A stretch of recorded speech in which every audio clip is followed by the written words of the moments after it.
Have you heard the old saying, don't judge a book by its cover? But that's what people do, right? We judge everything by outward appearances.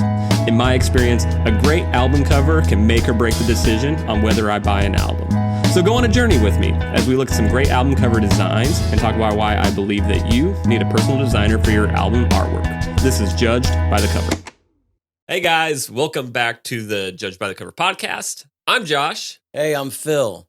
And we are kind of back to the original kind of setup of the show. Really excited about that. And today we are talking about a very iconic album cover. And should we tell them what it is, Phil? I would, man. Cause I mean, they probably already know because of the thumbnail or the name of the episode. Yeah. So today we are talking about possibly one of the most iconic album covers of all time, which is The Dark Side of the Moon, Pink Floyd. Classic for sure. Now, keen eye viewers, if you are watching the video, check us out on YouTube. Just search for Judged by the Cover podcast. You can actually watch us if you want to see our faces. But you will probably say that the album cover that's sitting in front of us, that is not Dark Side of the Moon. Yeah, totally not. It's totally not. So when we first started talking about doing this podcast, it was right after I saw Mammoth in concert. Was super stoked to be able to see him for the second time. So Mammoth 2 tour was awesome. Shout out to my boy Michael Walker for the tickets, for hooking us up, getting us in. It was a great show. And it kind of got me thinking, and I've got a little bit of a hot take, Phil, that I think that Wolfgang Van Halen, for those who don't know who Mammoth is, that's Eddie Van Halen's son. Yeah. I think he is more talented than his father. Holy, how dare you?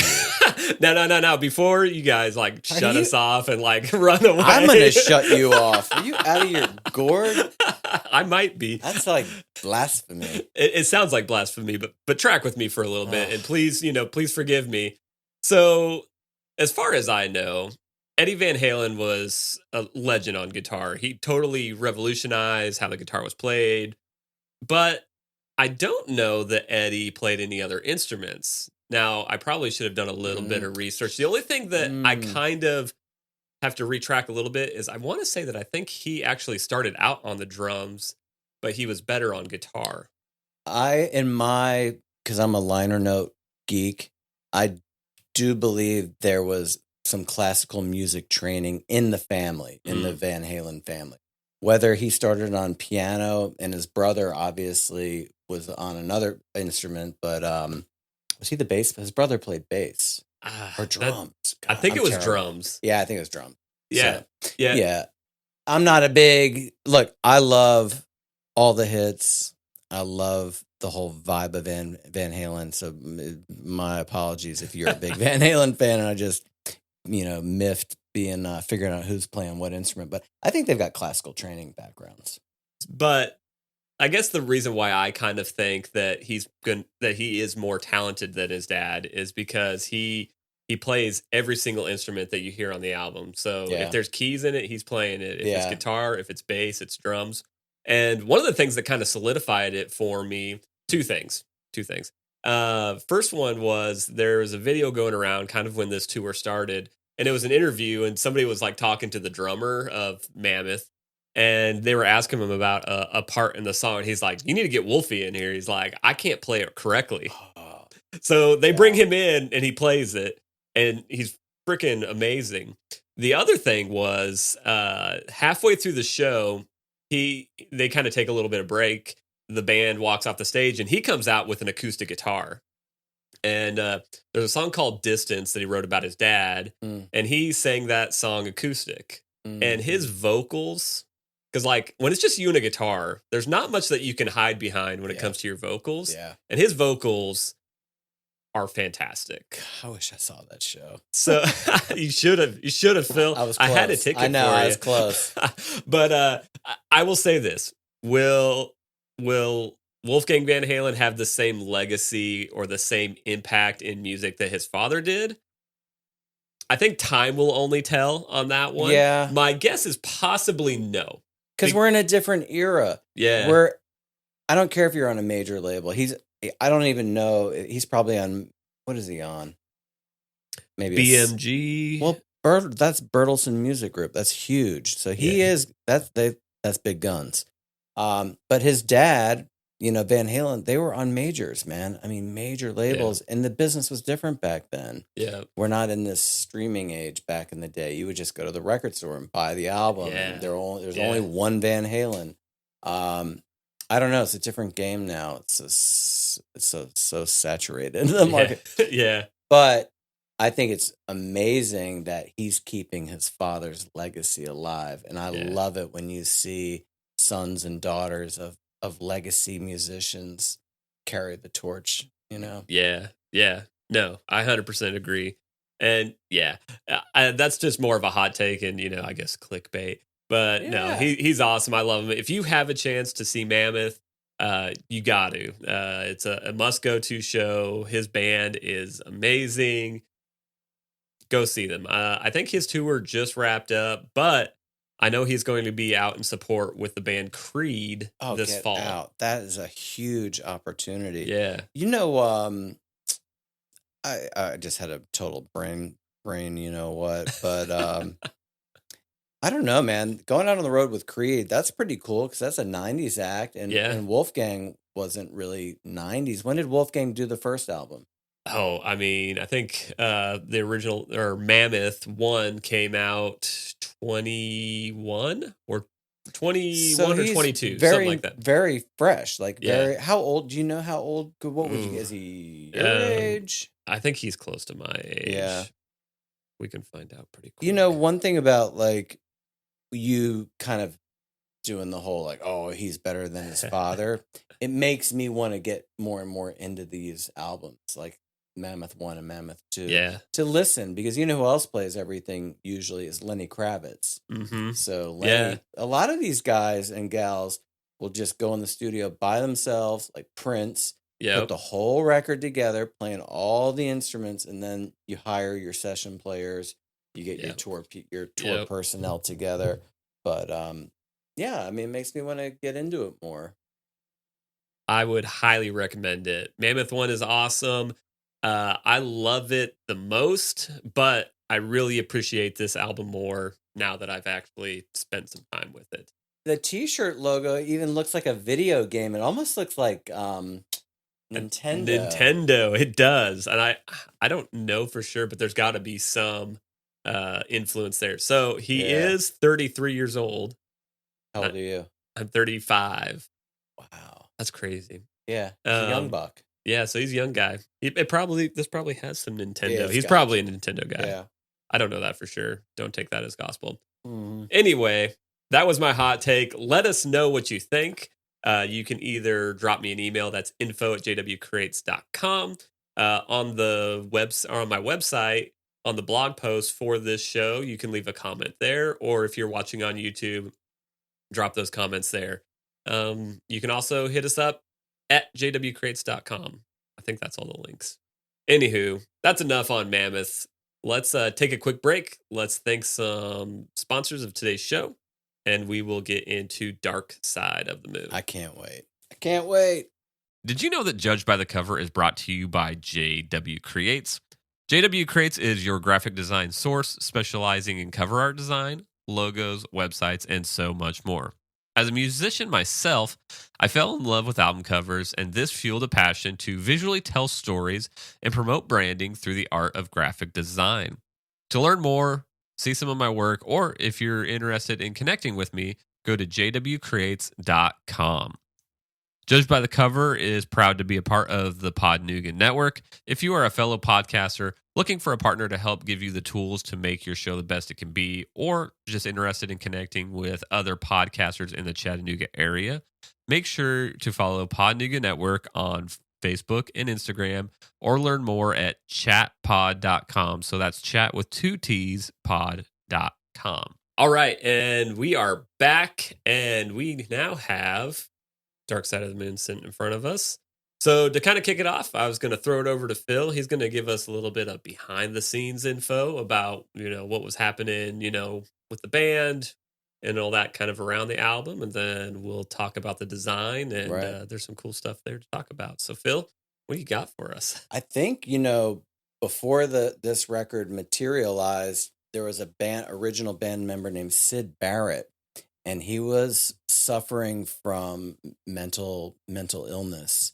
And Mm, I don't know how it was bad. From what yeah. from what I've read, it was bad to the point where the band was witnessing him decline, and ultimately they had to fire him from the band. And he was a huge, like, I think he brought in like these long solos and this big kind of journey, taking you on a journey through these songs. And they hired David Gilmour to replace him. Mm, And we all know David Gilmour is a fantastic guitar player, yeah. and he's a very handsome man, especially when he was young. He had the long hair, and Yeah. his songwriting is incredible. So David Gilmour came in almost as like a surgeon, and he kind of tightened up their song structure, shortened the lengths of songs, made the solos more succinct. And I think kind of, and this probably happens with a lot of these bands, is you bring on a new band member, and all of a sudden you're energized. It's like, Yeah. wow, Yeah. sadly we don't have to deal, we miss our old comrade, let's say Sid Barrett, and the guy's suffering, but now they have a fresh start again with David Gilmour, and David comes in here and they start writing, or Roger Waters has this concept, this vision for Hmm. their next album, which became this in front of us. Yeah. Yeah. Yeah. So this album came out in 1973. Yeah. That's wild. Yeah. And I've never been a huge Pink Floyd fan. I just don't think Mm-hmm. I've ever gotten Pink Floyd. Yeah. I had a girlfriend in high school give me The Wall LP, and Yeah. I was like, I'm really a new wave guy. But I got into it, and when we were Yeah. kids, it was like mandatory that we all watch the film The Wall. And when you watch The Wall, you realize these are post World War II children, just Mm. like the Who. They've gone through World War II as children, which was hell because they bombed the living crap out of London, Yeah. and they shoved all the kids on trains and shipped them out to the countryside to save them. So these kids, can you imagine growing up like that? So, this band are these children, and I think it's extraordinary. Like, Mm. they're telling this story, and when you watch The Wall, it's all about World War II and the hell, and you can see why this band's so screwed up. But it made for great art, I guess. Big time. And yeah, that's the psychology. You weren't singing about mental health issues, or Yeah. really talking about drug use. Yeah. That this was cutting edge back then for this out. That's a big deal. Like, that's like, whoa, Yeah. this band. So yeah, I wanted pop music. I love new wave, sugary pop Light music, music, light, right? yeah. And then she gives me The Wall. I'm like, wow, this is just terrible. It's brutal. So Dark Side of the Moon, even if you don't know this album or even think that you've heard, because you probably have heard something off this album just because of Oh, how come on. prolific it was, Yeah. you have seen the imagery from this album cover. You can go to Target and buy the T-shirt now. Yeah. Yeah. So, and one of the articles I was reading, they talked about how even at this time, that you could probably walk past Roger Waters on the street and not know who he was You for, wouldn't. the average person, Yeah. but they know what this is. Oh yeah. So, um, iconic. So it's a prism. So we've got kind of a triangle prism, and you've got light coming in from like the right to the left hand side, and you've got this spectrum of color coming out the other side. Very simple on a black background, but there's something really significant that kind of Yeah. just resonates, I think, Mhm. with a lot of people, even though they probably don't know what this album sounds like. I feel Mm. like people resonate with that imagery. Yeah. And that this graphic. It's so prolific in pop culture. We all know what it is. Even my youngest daughter has a T-shirt. Maybe my eldest daughter has the T-shirt too. Like, um, there's like kind of it's trendy to have old '70s band T-shirts Yeah. now for the Yeah. younger folks out there.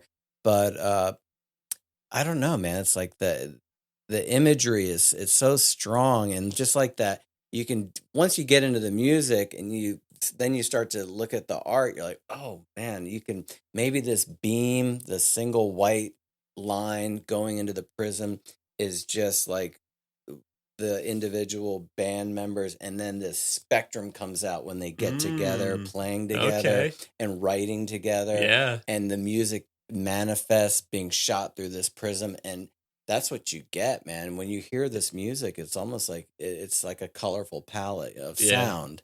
This may be getting ahead of myself, but you know what I've always how I've always looked at it is that I've always kind of viewed it.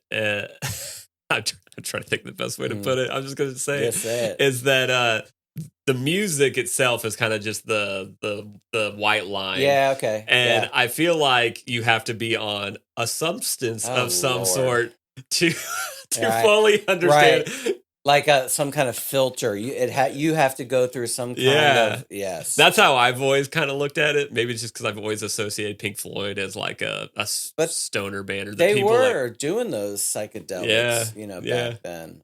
Yeah, that's an interest. Yeah, I know it's not correct, but that's how I've always looked at it. But that was look. You had come out of Woodstock. You've come out of the '60s. Yeah, And they started this in '72.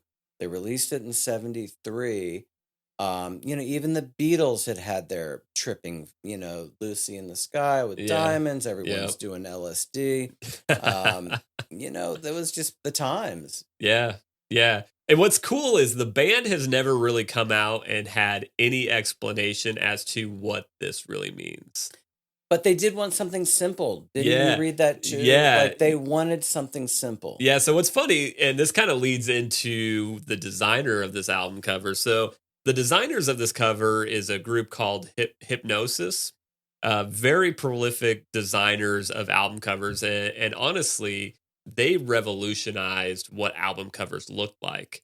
And kind of the funny part of that story is they were known for these like surreal, very art driven kind of covers. Yeah. And when they came in to have a meeting with the band, I forget which one of them it is. I could probably find it in my notes here. They were like, we don't want any of that psychedelic crazy stuff. Like we want something simple and classy and I don't know if they used the term colorful. I could find it in here because I did save it in my notes.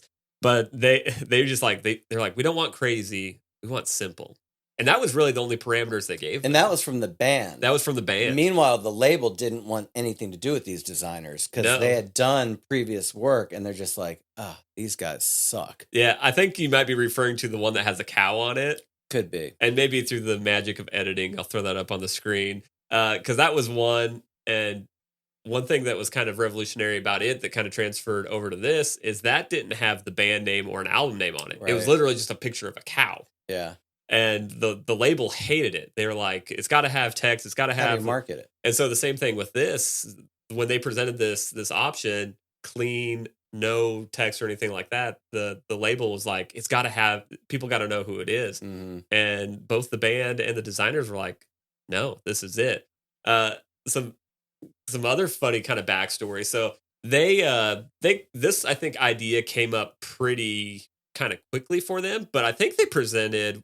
Was it 12 ideas? Is that what you had saw? The designers gave him seven ideas. 7 choices. Yeah, so 7 choices. And there was one, they didn't explain all of them. And obviously I don't think there's any photos of these, but one of them supposedly had this like Silver Surfer Marvel type character on the cover. And one of the 2 members of Hypnosis was really excited about that one. Yeah. And then when the band is like, this is it. This is the one. This is perfect. Yeah. Like he was kind of like deflated because he had this like really cool creative cover, but like they wanted the simple cover. Yeah. I mean, you kind of have to take your lumps, as a designer, like, okay, but then that's why you present your client with multiple options too, right? Yeah. It's always good to have more options, especially in something like this where these guys were just known for like really creative, sometimes out of this world stuff. You know, they could come up with something crazy and they'd be like, I don't know what that is. I don't Yeah. want that. So yeah, you definitely got to have some options, but kind of in the way that these guys operate with their cover And I design. love how like the music is obviously the most important thing, but Yeah. even the album is the graphic Mm, design is the most important thing. yeah. It's almost they're equal. Yeah. So you've created this musical work, and now you're Yep. working with your designers to create the cover that's gonna be out there in the world Yep. to attract people to Yeah. this music. And it's epic. Like it speaks volumes. It and it's just, what, two-dimensional, one-dimensional. Yeah. One dimensional, really. And that's one thing that they brought up. There was an interview with one of the members of the band, and I should have done a better job with notes and haven't You actually. really Who should have. I know, Yes. gosh dang man, who hired this guy? Yeah. Um, but they were talking about like, is this so popular because of how popular music was? Because this album, I forget how many times platinum this album went. 900 times Yeah, yeah, multi-plat. It's it's one of the biggest selling records, I think, ever. yeah. So they made the comment like, is this imagery so powerful because we sold so many albums, or is it because the imagery is so powerful that also caused people to flock to it um and really just like fall in love with this imagery? Well, I think it's popular because the songs are fantastic songwriting, Yeah, and it was again like people weren't used. You've come out of the 50s. No one's doing the Elvis tunes anymore that were all yeah, written by what Lieber and Stoller or something like that. yeah, You've gone through Woodstock, and now you're in the 70s, and these are like, this is like a Radiohead band for that era. They're wow, right. that's a interesting way to Yeah, put it. they're Yeah, writing like really personal, intimate yeah, lyrics, and very high concept stuff. Like when OK Computer came out, none of us had heard stuff like radio. None of us had heard Radiohead, and right, we heard right. OK Computer, and we're like, holy crap, I'm done. I'm just not gonna ever make another piece of music because these guys are incredible. Yeah, So that's what these were, the Radioheads of the early 70s. yeah. No, it's I wouldn't have thought of it that way, but that is a very interesting take on. They were the Radiohead. And they were doing that quadraphonic mixing where you hear stuff, the Yeah, sound swirling around you. And, yeah, so much of the stuff in the 50s, it was pretty much mono. Like, when did stereo come in? yeah. I mean, Who knows? we have to, that's a good thought. Like, when did stereo come in? Probably sometime in the 60s. Could be earlier. Could be like you had high fidelity, but I don't want to get in Right. the weeds with this stuff. Yeah, right. But that was the other thing, how this was mixed. They had to have every band member all hands on deck when they were mixing this with Alan Parsons, who produced it. It was so massive that everyone had to take a fader to achieve this sound of footsteps walking around you, or the money changing, the Yeah, coins for the song, Money, which was like a B-side maybe, or not a B-side, but it was one of the singles, Us yeah, and Them, and then and Money. But yeah, I mean, it's just crazy work, yeah. huge work. And what's crazy, and this just goes to show that I'm definitely not. I was never a Pink Floyd fan. There's four guys in this band. When you listen to like the soundscape of these albums, how do four guys do all that? Yeah. It's pretty wild. And I will say that I, after actually like sitting down and listening through this album, it's still not my cup of tea. There was actually one song that I actually really liked. But Can you tell me which one it was? it was track list. I can open this, but I don't Any want to. color you like, which is just a jam Oh, actually. interesting. Okay. But it's a lot of fun.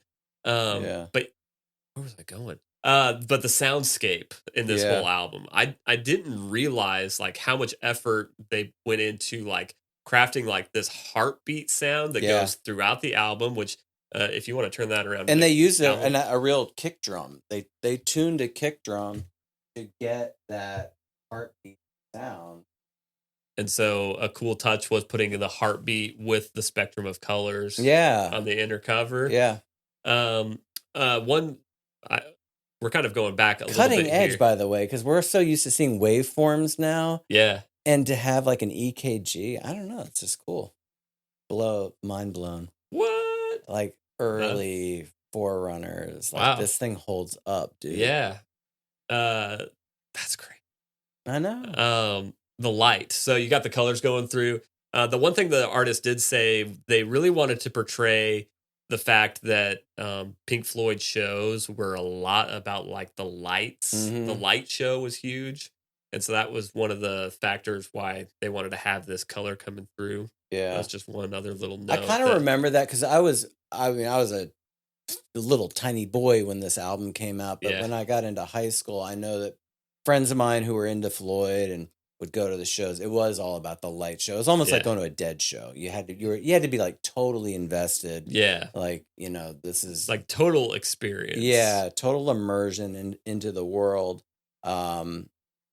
I was gonna say also that I read that this is the first time they printed the lyrics on the inner sleeve because they were so confident of a lot of it's, I guess, Roger Waters' lyrics. Yeah. I mean, you can read the liner notes. I mean, they all have a hand in it. Yeah. But it's the first time they were that confident with these lyrics, and they wanted lyrics that were not abstract. They were really writing literally. And so they printed them. Huh. That's interesting. That's a cool little songwriting Yeah. tidbit I didn't even pick up. That's cool. Yeah. Yeah, so the whole kind of concept kind of goes through the physical album itself, but I just love the simplicity of it. The fact that it's mostly black and white, but you got this real splash of color. Mhm. Makes it really interesting. You know what? I like the balance of it. Like, when I Ooh. knew that we were going to Yeah. do this, five songs on the front Yep. and then 5 songs on the other side. Perfect balance. And when I listened to this album back to back, I definitely listened twice Yeah. at different sittings, usually late at night with my headphones, all the way through the whole album. And I was like, you know what? It's the perfect length. Sometimes I'm like, all right, dude, I really love this band, but God, did you have to do 14 songs? Yeah. Because like at 3 of them, you didn't need those, Yeah. And who am I? Who am I to say? But 10 songs, boom, leave them wanting more. Yeah, and that's what they do. And that's kind of what I felt because I was almost like the opposite. I was like, that's it? Yeah. Because I think I am used to Eclipse. the 14 to 20. Yeah. Yeah. Eclipse is the last song. And when I was like, are we done already? Yeah. I was like, what? That was quick. The one thing that I found very interesting, and I'm pretty sure it's the song Money. And wasn't Money one of the singles? Yes. Us and Them and Money were the 2 first singles that they pushed out. It almost doesn't sound like it fits this album. Yeah. I don't really love the song Money because when it got so much radio play. Yeah, and it radio still killed does. that song. Dude, radio just killed. I hear that opener, I'm like, oh, okay, I can't do this anymore. Yeah. But it was cool because he actually recorded those like coins. He poured coins into like a bowl in his wife's pottery studio and they recorded it and he tore paper, anything to do with currency. Yeah. They tracked it, they looped it, they edited it in this weird like 7/3 time. And it's incredible what they did. But it's like, my goodness, if I hear that song one more time, I'm done. But yeah, that was the only song that I was just like, it's just in how the album flowed. I'm like, it doesn't fit. But part of the high concept was they were talking about greed, wealth, stardom, mental health, mental illness. And so, it does make sense to have this song about currency, come into play. And it is a great song. I It mean, let's is. just It is. cut the But crap here, and it is a but great yeah, song. I agree with you. It's definitely one of those songs that radio killed. Yeah, just more, more, more, more, more. Us and Them, though, that's my favorite. Yep. That one was good. And that evidently is about depression. And again, breakthrough to be talking about like this stuff. So Us and Them, and then Brain Damage is the next song. I mean, Breathe is the first one. Well, yeah. On the Run, Time, The Great Gig in the Sky, Money, Us and Them, Any Color, Brain Damage, Eclipse. Dude, there's a lot there. Yeah. Come on. And one final little tidbit on just like the songs themselves, that Any Color You Like, I guess when they played that song live, because all their songs basically turn into a jam, I guess. But that song, one night it would be like the guy on the piano would have a really long solo on the piano. Cool. And one night, David Gilmour would have, the solo on the guitar and would just rip it up for like 8 minutes straight or something like that. Wow. They almost just kind of rotated whoever was kind of feeling it that night. I was like, that's kind of an interesting little tidbit. I miss, in this age of streaming, I do miss like this experience. Like, I love it that you got this at the record store. Like, you ordered this thing. I did. Shout out to Yellow Racket Records. Yeah. Shout out to Ben for ordering this one for me. It is a 50th anniversary, so it's got the nice, heavy 180 grain vinyl and all that fun stuff. Obviously, an original would be awesome, but I mean, is the original glossy? Because I love the matte finish on this. I don't know. Well, I'm gonna have to check. Maybe we can find one. We should like do a little dumpster diving or bin diving. Bin diving. There it is. Yeah. I want to dive in a dumpster. I'd dive in a dumpster for this album. I love it. Yeah. So yeah, did you have any other fun tidbits or anything like that on the album itself? I do love David Gilmour, and then when you get into The Wall, I mean, this is a huge the record that preceded Dark Side of the Moon, I guess, didn't do great commercially. They had a label in the UK called like Harvest, and then Capitol Records, of course, the mammoth Capitol out in LA, was their label for US release, or the Americas release. Yeah. And it was of the greatest importance that this album be a hit, because the one before wasn't great. I guess Syd Barrett probably had a hand in that, and he was not well. Yeah. I could see that. And that this album just like dominated. They did a press event at a theater in London where they played the album for the music media, for the press corps, and they ran it through these really shitty PA systems, and it sounded like crap. And some of the band members boycotted the event. They're like, dude, we're not going. You're playing it through these terrible speakers. But they did the event anyway, and it got rave reviews. There was maybe one or two critics that go like, oh, what are they doing? Yeah. But overall, it was just like, you need to listen to this album. I mean, that's the other big change. Like we were talking about Wolfie Van Halen as opposed to his father, Eddie. Those were the opportunities for these legacy acts. They could do a big media day. Now, man, you're just lost in the shuffle with like, no one's got an attention span anymore. Yeah. Like, are you going to get the press to come in and sit down and do a listening party for Mammoth? I don't think so, unless you're doing freaking Tiny Desk or something like that. And, thank goodness for Tiny Desk. Well, and I think a lot of that, I think your local record stores are trying to bring that back. In-stores are great. I loved doing in-stores when I was active with my band. It was such a great way to just like, hey, this is what we got coming out, man. Yeah. And you would sell albums that way. Yeah, so that's, I think there's a glimmer of hope for stuff like that. Mm-hmm. But yeah, I mean, you either have to like grind it out on social media and like try to hit the algorithm and, kill yourself doing videos and stuff like that. It's unbelievable. Yeah. It's what new artists have to do. Yeah. It just is like, I don't know. You got to be in love with it. You have to be so passionate about it, because if you're not, it's just going to be like, I don't know. You go crazy. You go mad like Syd Barrett. Yeah. Yeah. So, if you are young artist or a band or a creative, and you are, looking to, record an album or release something, and you're trying to figure out what to do with your album cover art, your cover art. I think one thing that you can take from this album is simplicity is okay. Yeah. Because I mean, this is about as simple as you get when Mm-hmm. it comes down to it. Um, uh, I also think that trusting your designer. Yeah. So, these guys had worked with hypnosis for a while, so they knew what they were getting. What kind of cracked me up, and there's a documentary, and I need to watch it, and I just found out that it's on like Amazon and stuff like that where you can Ooh. rent it. I think when it came out, it was just on like Netflix, or you had to have a Yeah. specific streaming service.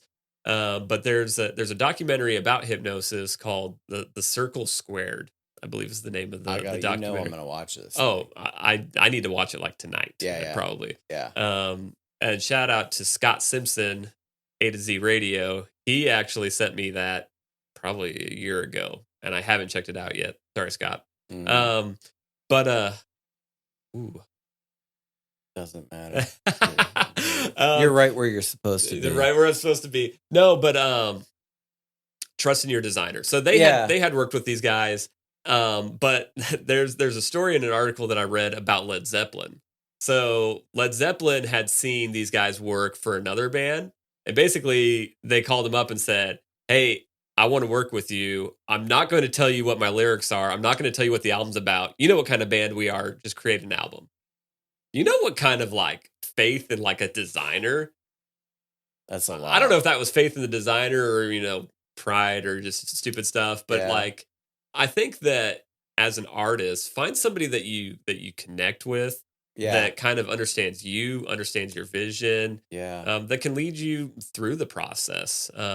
Because these guys probably would have never thought of a prism with Mm-mm. light coming through it as the album cover. Album covers of their day had like pictures of the band Yeah. and stuff like that. So find somebody that you connect with, somebody that you can trust, and don't be afraid to let the reins loose a little bit. Yeah. I must have total control. Yeah. Yeah. I mean, I was that guy for a long time. Like, it was my baby, and I was so Yeah. protective of the songs, who I wrote with, Yeah. and my concepts. And then I'm like, dude, just relax, bro. Chill out, man. And when I trusted my designer and my photographer to come up with their ideas, it made the project so much better. Yeah. Yeah. So if you are somebody that's looking for a designer, I'd love to hear about your project. I'd love to hear you out. Reach out to Josh. Come on, man. Just drop him an email or a comment. Yeah. So that's jwcreates.com/cover art. I think that's right. And then You're terrible at marketing yourself.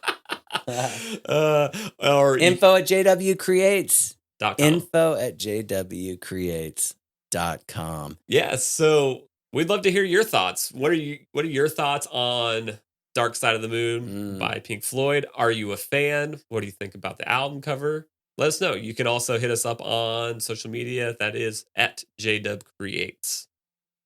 So yeah, Phil, this was a lot of fun. This one, I've actually been teasing that we were going to do this album since like the second episode of the Judge by the Cover podcast. Gosh. I think I actually said it by name that we were going to do this album. Finally, you're here. And finally, it's a long tease. Yeah, finally we made it, guys. It's worth it. I'll go back for a third listen for sure. For sure. Yeah, 100%. We should do The Wall next. Okay. I don't know, it might be too much Pink Floyd. I'm like Josh. I wasn't a huge Pink Floyd fan. And then there are so many songs. I'm just like, okay, they're amazing. Well, thank you for hanging out with us. Thank you, guys. We've got a really cool podcast that will be dropping very, very shortly after this. I'm thinking that we're going to have 2 drop in June. Do it. Because we actually didn't have one drop in May. So 2 drop in June. This one plus another one. It is a pro panel. The first album cover that we talked about, or the first artist, is one that we talked about in that panel as well. And there may be another one that you see on this video that we also talk about. So make sure to be watching for that. I think the next time we do one of these, We will also bring back the near miss segment. I completely dropped the ball on that one. Yeah, So you're not getting one fun. this time. Near misses are cool. Yeah, I really enjoy those. So thank you. We appreciate you. And Thanks for tuning in. We'll see you on the next one. See ya.